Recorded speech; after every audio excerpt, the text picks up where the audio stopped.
Friends नमस्कार আমরা এই ভাইয়ের আজকে গাইনোকোমাস্টিক সার্জারি করব। তো আমি ডক্টর বাইন প্লাস্টিক এন্ড কসমেটিক সার্জন।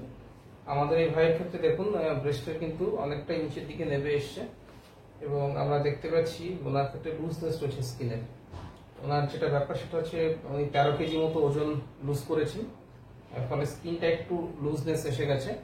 এই ধরনের পেশেন্টদের ক্ষেত্রে যাদের একটু স্কিন লুজ থাকে তাদের আমরা ব্যাখ্যা করি যে হালকা স্কিন লুজনেস কিন্তু সার্জারি পরেও থাকবে। উনি যদি জিম করেন, এক্সারসাইজ করেন, তাহলে মাসেলটা টাইট হবে এবং স্কিনের লুজনেসটা চলে যাবে। তো এই মুহূর্তে আমরা স্কিন কেটে বাদ দেবো না, আমরা চাইবো স্কিনটা থাকুক, কারণ স্কিন কেটে বাদ দিতে গেলে দাগ হয়ে যাবে। আমরা সাইডে ছোট্ট একটা পেরিএরিওলার স্কিন ইনসিশন দিয়ে গ্ল্যান্ডটাকে শুধু বের করবো। তো তার আগে মার্কিংটা কমপ্লিট করি। এটা হচ্ছে মিড লাইন। এরপরে আমরা ইনফিরিয়র ব্রেস্ট পিসটা ব্রেস্টে একটু চাপ দিলে পরে ইনফিরিয়র ব্রেস্ট পিসটা বোঝা যায়, এটা inferior breast piece.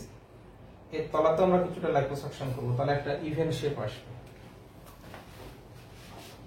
Inferior breast piece তার তলা দিয়ে আমরা লাইপোসাকশন করবো।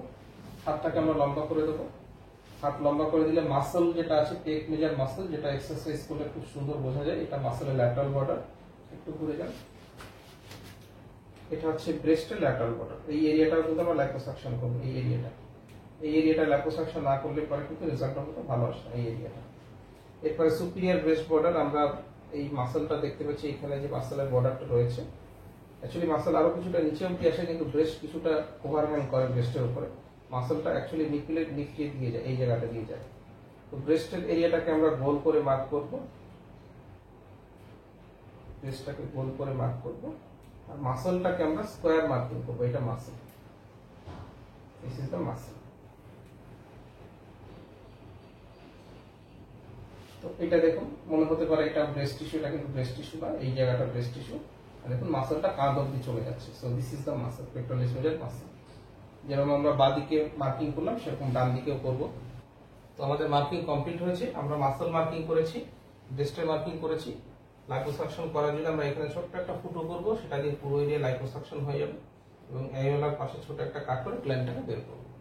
তো এটা আমাদের সার্জারি প্ল্যান। তাহলে যারা সার্জারির ভিডিও দেখতে চান বা সার্জারির পরে এক্সারসাইজ, জিম, মোটরসাইকেল চালানো, কতদিন পরে সেলাই কাটা হবে যদি সেলাই দিয়ে থাকি, সেসব বিষয়ে আমার আরো ভিডিও ইউটিউব চ্যানেলে রয়েছে, সেখানে দেখতে পারেন। আর আমার সঙ্গে যোগাযোগ করতে হলে নিচে কন্ট্যাক্ট যেটা রয়েছে সেখানে হোয়াটসঅ্যাপ করতে পারেন। ভিডিওটা দেখার জন্য ধন্যবাদ।